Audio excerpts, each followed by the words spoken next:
Greetings, this is Narz, and I'm here today to talk about our first team vote chess game on chess.com, and by we, I'm talking about Narz's People, which is a sorted collection of awesome individuals from various places, mostly from the Civ Fanatics forum, which is a gaming forum I post at. A couple people from a few other forums, and a few people I've played live chess with over the years. Now, originally I was planning to do this with two computers. That way, on the second computer, I could scroll up and down and look at the comments and look at the votes and comment on the comments and the votes. But that would probably take a little longer, and I don't have access to a second computer right now. And this game was pretty straightforward, and not a lot of disagreements over the moves. And before I start, I just want to say that I'm very proud of my team. I think we did a great job in this game and a great job in many games, and we respect each other. And rather than just voting for our favorite move, like I've seen a lot of other teams do, we really have in-depth discussions about the moves and explain our votes, why we're choosing to vote as we do, and if we have disagreements, then we go over and we go over them. And if some person sees that they're incorrect in their analysis, they generally are willing to go along with the new move that they find is better, and that another person suggested. And if they're wrong, and they accept it, and they go along with the other move, because the goal is to win. And obviously the goal is to enjoy ourselves, but the goal is to win. And not necessarily to be right. And that's one of the things I love about chess, that, it's kind of a noble pursuit of truth, even if you could say, oh, well, it's just a game. And that's true, but anyway, the moral is I'm proud of my team. So without further ado, let's get started.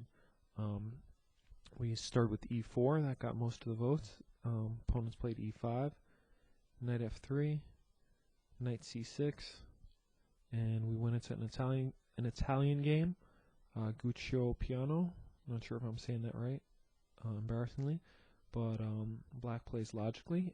Bishop c5, c3, supporting a strong center.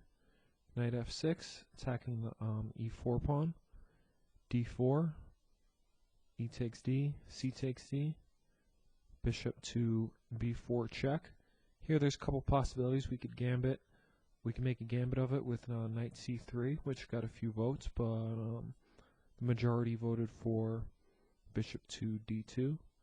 And here black's got a couple of possibilities. He could take the bishop, knight takes back, and then attack back in the center with d5. And he's got a pretty reasonable game. I think white's got a slight advantage, but black's almost got equality, and he's come out of the opening pretty well. Usually both sides castle, or actually, white usually plays queen to b3, and both sides castle, and it's good chances for both sides. What black played was also reasonable, and with perfect defense, black could probably hold his own.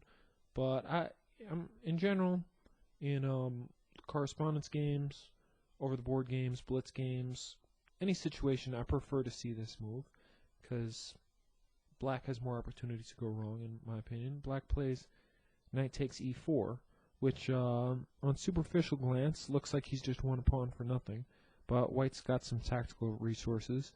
White plays bishop takes bishop, knight takes bishop, and I'm not sure if you see the tactic yet, but the tactic is bishop takes f7 check. And now, if black doesn't take the bishop, white just retreats it, and this bishop, this long diagonal, is just going to cause black a lot of problems.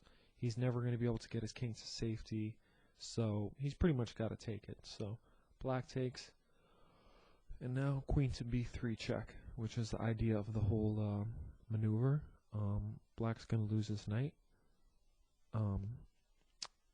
Black plays probably the best move. blocking the check. Queen takes b4. Now, there's a possibility of the knight checking first, but which is reasonable. But I like to hold that move in reserve. So in this situation, white takes the knight right away. Black plays rook e8, reasonable move, threatening discovery. Once the knight moves, white wisely castles, gets out of the way, and black plays queen to f6. So here there was some discussion. Some people were saying we should check, we should play the knight check now, but I preferred the move we made. It's more kind of classically, just kind of classical developing move. Knight c3, get our last minor piece out into the fray, and black plays c6, backing up the d pawn, and now we get the knight out of the way with the check, planning perhaps f3 later, kicking the knight, and opening up. We have a rook on the same file as black's king and queen, which is always a good thing. King g8, and now we take the knights off, opening up the long diagonal for checks, possible tactical mating possibilities later.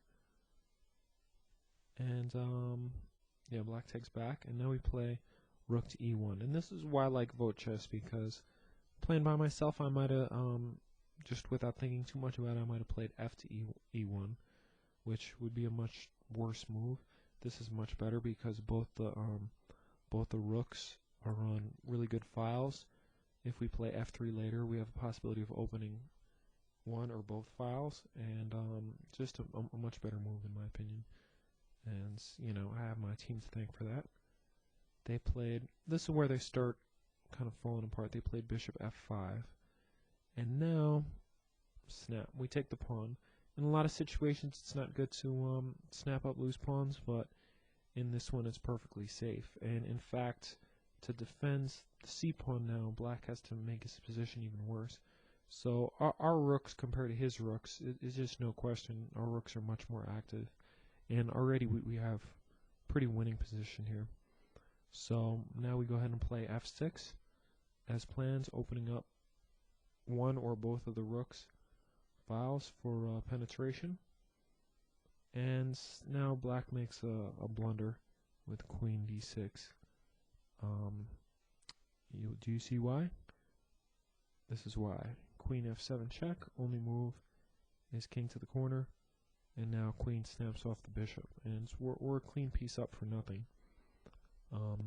Black's got a check, but we move out of the way, and black doesn't have a whole lot else. He could take this pawn, I suppose, but overall we've got a much better game.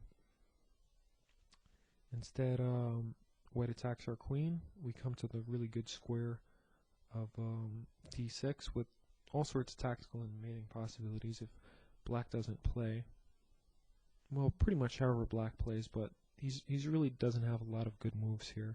He's got to play it really safe, and he misses the threat and actually plays a move that leads to a forced mate, which is queen ae8. Looks like he's finally getting active attacking our queen, but tactics rule. Knight f7 check. Now if rook takes, then queen takes, rook retreats, queen takes rook mate.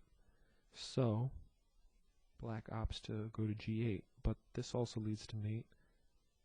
Knight h6, queen h8. Do you see the mate now? Queen to g8, queen sack, always satisfying. Now the king can't take, the rook's got to take, but that vacates this square, now unprotected, for the knight. Knight f7 mate. Very satisfying way to end the game, and props to everyone who contributed, especially to Panzer, Chamnix, Kal, Mehmed. Sorry, I hope I'm not missing anyone. A lot of Dexterous Demon, who's not from Civ Fanatics, but cool guy I played live chess with. And everyone else, don't be offended if I didn't mention you. Just thinking of the top posters who commented on pretty much every move. And I hope I said call. I think I said call. Anyway, thanks for watching. Hope you enjoyed it.